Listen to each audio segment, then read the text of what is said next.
Hello mga bes! Chicken inasal ang ulam natin ngayon for today's video. Meron din tayo ditong chicken oil para feel na feel natin na kumakain tayo sa mang inasal. Kayo mga bes, anong hapunan nyo?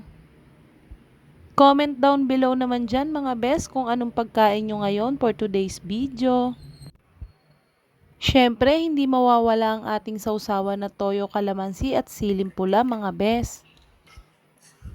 Tara sabayan nyo akong kumain mga bes. Salamat sa panunood. Salamat din sa mga palaging sumusuporta at nag-share ng aking video. God bless po sa inyo.